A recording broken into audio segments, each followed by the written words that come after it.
வந்தாலும் திருவாசகம் இலவசமாக நம்ம தருகிறோம். தண்டமணி இலவசமாக கட்டி விடுகிறோம். திருவாசக உட்பொருளை யாராவது கேட்டுவிட்டால் எவ்வளவு நேரம் ஆனாலும் அந்த திருவாசக உட்பொருளை நாம் சொல்லிக்கொண்டே இருக்கின்றோம். என்ன நமக்கு அவன் என்ன உணர்த்துறானோ, ஒவ்வொரு பதிகமோ ஒரு வரிகளோ வார்த்தைகளோ திருவாசகத்தில் இருக்கக்கூடியதுக்கு உட்பொருளை நாம் எடுத்து படிப்பதோடு மட்டும் இல்லாமல் அதை உணர்ந்து படிக்குமாறு. ஓம் சிவாய் நம. திருச்சிற்றம்பலம். ஐயா, நீங்க இத்தனை ஆண்டு காலமா இந்த சிவ தொண்டுகள் செய்து கொண்டிருக்கிறீர்கள். இந்த சிவ தொண்டுகளினால் நாம் மக்களின் மனதை இறைப்பணியில் எவ்வளவு தூரம் கொண்டு போய் செல்ல முடிகிறது என்பதற்கு ஒரு தகுந்த பதிலை நீங்கள் கூற வேண்டும். திருச்சிற்றம்பலம். நமசிவாயம். எல்லாம் வல்ல அண்ணாமலையார் உண்ணாமலையம்மனுடைய கருணையோடு மணிவாசக பெருமானுடைய தனிப்பெரும் கருணையினாலே இன்று உங்களை எல்லாரையும் சந்திக்கக்கூடிய ஒரு வாய்ப்பை இறைவன் ஏற்படுத்தி இருக்கிறான். எனக்கு தாய், தந்தை, குரு, தெய்வம் என்று சொல்லக்கூடியது எல்லாமே மணிவாசகரும் திருவாசகம் மட்டுமே. எனக்கு எல்லாமே அவர்தான். அவர் என்ன எனக்கு உணர்த்துகிறாரோ, உங்களுடைய கேள்விக்கான வினாவுக்கான விடையை அவன் உள்ளிருந்து என்ன எனக்கு உணர்த்துகிறானோ அதிலே ஒலியும் ஓசையுமாய் அவன் நிறைந்திருப்பான். எத்தனை ஆண்டுகள்? 10 ஆண்டுகளுக்கு மேலாக இந்த இறை பயணத்தை அடியேன் தொடங்கி இருக்கிறேன்.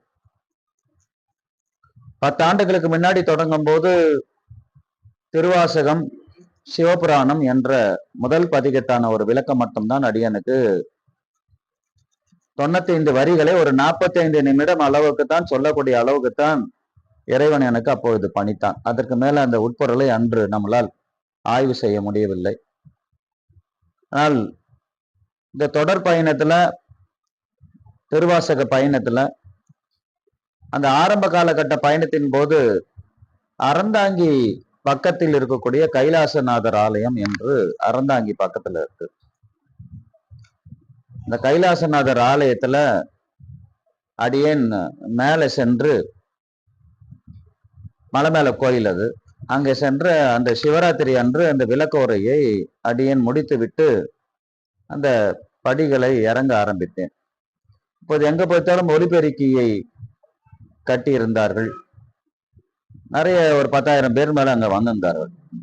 சொற்பொழிவை முடித்து விட்டு அடியேன் அந்த மேலே இருந்து கீழே இறங்கும்படி இருந்தேன். அப்போது எதிர்ப்புறமாக என்னை மேலே ஏற கொண்டவர்கள், ஐயா அவங்களை தேடி பின்னாடி ஒருத்தர் வந்திருக்கிறாங்க, அதை பாருங்க என்று சொன்னார்கள். முதல் அந்த பேச்சு முடித்துட்டு நான் கீழே இறங்கும் போது, அந்த மேடையிலிருந்து கீழே இறங்கும் போது இரு பக்கமும் சாரா இருக்கக்கூடிய மக்கள் அனைவருமே என்னுடைய திருவடியிலே விழுந்து திருநீர் வைக்குமாறு எனக்கு உரைத்தார். அடியேன் எல்லோரையுமே இந்த சொற்பொழிவில் ஆகட்டும், இங்கே வந்தால் கூட இது ஒரு ஆத்ம கொடுகை என்றுதான் நாங்கள் இதுக்கு பெயரிட்டு இருக்கிறோமே தவிர அடியார் திருக்கூட்டம் என்று பெயரிடுவதில்லை. இங்க யார் வந்தாலும் இங்க ஆன்மாவாக பார்க்கக்கூடிய தன்மை மட்டும்தான் இங்க இருக்கணும். இங்க மனித தன்மையா பார்க்கக்கூடிய நிலை இருக்கக்கூடாது என்பதற்கு இணங்க, அதுக்கு அதே போல யார் திருவடியில் விழுந்தாலும் அது ஆன்மாவாக பார்த்து எல்லோருக்கும் நமசிவாயம் சிவாய நம என்று விபூதியை எல்லாருடைய நெற்றியிலும் பூசிக்கொண்டே வந்தேன். அப்போது ஒவ்வொருத்தரும் ஒவ்வொரு விதமான அவர்களுடைய குறைகளை நீக்குமாறு வேண்டினார். ஐயா, என் பொண்ணுக்கு கல்யாணம் நடந்தணும், என் பிள்ளைக்கு வேலை கிடைச்சணும், நான் வீடு கட்டிடணும், கடன் பேசணும் நீங்கணும்ட்டு ஒருத்தர் ஒரு குறைபாடுகளை சொல்லிக்கொண்டே வந்தார்கள். நல்லாயிடுமா, எல்லாம் சரியாயிடுமா, நல்லாயிடுமான்னு சொல்லிட்டு விபூதியை மட்டும் முடிச்சுட்டு தரிசனம் முடிச்சுட்டு நான் இந்த படியில இறங்கும் போது, அப்ப எதிர்ப்புறம் ஒண்ணுங்களை கூப்பிடுறாருங்க, ஐயா ஒருத்தர் அந்த அம்மா கூப்பிடுறாங்க பாருங்கன்னு. அப்புறம் திரும்பி பார்த்தா அந்த அம்மாவுக்கு ஒரு 60 வயது நிரம்பி இருக்கும். அவருடைய மகன் போலியோ இதுல கட்டுண்டு அவருக்கு நடக்க முடியாத ஒரு சூழலாக இருந்தது. அந்த மகனை அழைத்து கொண்டு அவர்கள் அந்த படியில கீழே இறங்கி ஐயா ஐயான்னு என்னை அழைத்து கொண்டே வந்தார்கள். அப்புறம் எதிர்ப்புறம்னு சொன்னோடனே, நானே வரமா, நீங்க அங்கேயே இருங்கன்னு நான் சில படிகள் மேலே சென்று, அம்மா சொல்லுங்கம்மா அப்படின்னு. அப்போ அவங்களுக்கு அவ்வளோ ஒரு ஆழ்ந்த நம்பிக்கை நம்ம அந்த திருவாசகத்தையும் சிவபுராணத்தையும் சொன்னதுனால அந்த மகனை என்னுடைய திருவடியில விழுந்து பணிக்குமாறு கேட்டாங்க. ஐயா கிட்ட விழுந்து திருநீர் வச்சுக்கோ, எல்லாம் சரியாயிடும், உனக்கு கஷ்டம் எல்லாம் நீங்கிடும். ஐயா கிட்ட, அவங்களை யாரும் நமக்கு தெரியாது, நம்மள யாரும் அவங்களுக்கு தெரியாது. நம்ம உண்மையிலே பக்தியில இருக்கிறோமா, நம்ம அப்படிலாம் இருக்கிறோமான்றது கூட அவங்களுக்கு தெரியாது. அவங்களுக்கு தெரிஞ்சதெல்லாம் ஏதோ சிவபுராணத்தை சொன்னாரு, திருவாசகத்தை சொன்னாரு என்ற அந்த ஒரே ஒரு நம்பிக்கை மட்டும்தான். அப்போ அதுல எடுத்த போது எனக்கு அக்கணம் தான் இறைவன் எனக்கு உணர்த்துகிறான். என்னடா, நாம சொன்னது திருவாசகம், சொல்லப்பட்டது மணிவாசகர், எழுதப்பட்டது சிவபெருமான். அதை நம்ம எடுத்து சொல்றோம்.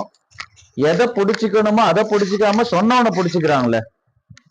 நம்ம சொன்னது திருவாசகத்தை பிடிச்சிக்குங்க, ஒரு நாளைக்கு ஒரு முறையாவது சிவபுராணத்தை ஓதுங்க, சொல்லுங்கன்னு தானே நம்ம சொன்னோம். எதை சொன்னமோ சொல்லப்பட்டதை விட்டுட்டு யார் சொன்னாங்களோ அவங்கள பிடிச்சிக்கிறாங்களே. அப்ப இந்த பாமர மக்கள் இன்னும் திருவாசகம்னா என்ன, சிவபுராணம்னா என்னன்னு இன்னும் அறியாமல் இருக்கிறார்கள். அப்ப கணம்தான் சிவம் என்னோடு ஒரு கட்டளையாக பிறப்பித்தது. திருவாசகத்தை எல்லாரிடமும் கொண்டு போய் சேர்க்க வேண்டும், அதுதான் உன்னுடைய ஆத்ம பயணமாக இருக்க வேண்டும் என்று இறைவன் எனக்கு உரைத்தது. அக்கணம் முதல் இத்தனை ஆண்டு வரை இங்க யார் வந்தாலும் திருவாசகம் இலவசமாக நம்ம தருகிறோம், தண்டமணி இலவசமாக கட்டி விடுகிறோம்.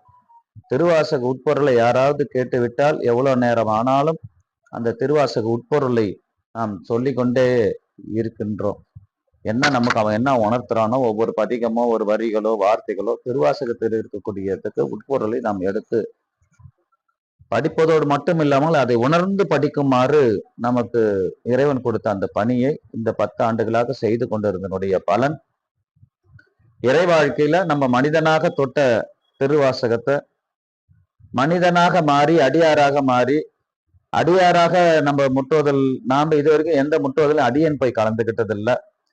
அடியன் உட்கார்ந்த இடத்திலிருந்தே உங்களை போல எல்லோரும் இங்கே அவன் வர வைத்து அந்த சிறப்பை எனக்கு அவன் கொடுத்து கொண்டே இருக்கிறான். நம்ம வெறும் மனிதனா தொட்ட அந்த திருவாசகம் இன்று அவையெல்லாம் கடந்து இன்று என்னையும் தமிழ்நாடு முழுக்க ஒரு பெரிய அடியார் திருக்கூட்டம், ஆத்மாக்கள் எல்லாம் என்னையும் குரு என்று அவர்களுடைய மனநிலையில் உயர்ந்து நிற்கக்கூடிய ஒரு நிலையை அவனுடைய கருணையினாலும் அவனுடைய பிச்சையினாலும் நமக்கு அது கிடைக்கப்பட்டிருக்கிறது. அதனால் நீ என்ன சாதிச்சன்னா, சாதிக்கிறதுலயோ சாதனை படுறதுலயோ இந்த இறை வாழ்க்கையில எதுவுமே கிடையாது. நம்மளுடைய பணி இந்த திருவாசகத்தை எல்லாத்தையும் கொண்டு போய் சேர்க்கணும். நம்மளுடைய ஆத்ம பயணம் இந்த திருவாசகத்தை உணர்ந்து எல்லோரும் அதுல ஓத வேண்டும். அந்த பணியை, கொடுத்த பணியை நாம் செய்து கொண்டிருக்கிறோம். அதுல எத்தனை ஆத்மாக்கள் அதில் கடந்து உணர்ந்தது, கடந்து வந்தது, எத்தனை ஆத்மாக்கள் மனிதனா இங்க ஆத்மாவாய் மாறியது, இல்ல அடியாரா மாறியது என்ற கணக்கீடெல்லாம் நமக்கு அது நான் அந்த அந்த அந்த அந்த நிகழ்வுக்குள் நாம் உள்ள நுழைவதில்லை. நம்மளுடைய பணி என்ன கொடுத்திருக்கிறோம்னா அந்த பணியில நம்ம போயிட்டு இருக்கிறோம். அதுல எத்தனை பேர் மாறினாங்களா மாறலையா அதெல்லாம் நமக்கு இல்லை. நாம அதுல செல்ல செல்ல இந்த 10 ஆண்டுகளா நமக்கு கிடைத்த உயர்வே இதற்கு ஒரு சாட்சியாகத்தான் இருக்க முடியும். எல்லோரும் நம்மளுக்கு குருவாக பார்க்கக்கூடிய பார்வையை அவன் கொடுக்கிறான். அந்த பார்வையின் மூலமாக அப்ப அவர்கள் எல்லாம் ஏதோ உணர்ந்து இருக்கிறார்கள், சிவத்தை உணர்ந்து இருக்கிறார்கள் என்ற ஒரு நிலை நமக்கு எத்தனை பேர் உணர்ந்தாங்க? அந்த பயணம் நமக்கு இல்லை. நமக்கு கொடுக்கப்பட்ட பணி இதை எல்லோரிடம் கொண்டு போய் சேர் என்று சொன்னார். அந்த பணியை அடியேன் எடுத்து செய்து கொண்டிருக்கிறேன். அவன் ஒவ்வொரு உணர்வும் அவனுடைய உணர்வு, எண்ணம், சொல், செயல் அத்தனையும் அவனுடையது. இன்னைக்கு உங்களை சந்திக்கணும், இந்த நேரத்துல இதை சொல்லணும்னு அவன் கட்டளையிட்டு இருக்கிறான். அந்த கட்டளைக்கு இணங்க எனக்கு என்ன உணர்த்தியதோ நீங்கள் கேட்ட கேள்விக்கு அடியேன் உணர்த்தியதை வெளிப்படுத்தியிருக்கிறேன். என்னுடைய பதில் எதுவும் அல்ல. மெய்ஞான சித்திரக்குடி நண்பர்களே, நம்ம சேனலை சப்ஸ்கிரைப் பண்ணுங்கள், லைக் பண்ணுங்கள், கமெண்ட் பண்ணுங்கள், ஷேர் பண்ணுங்கள். நன்றி.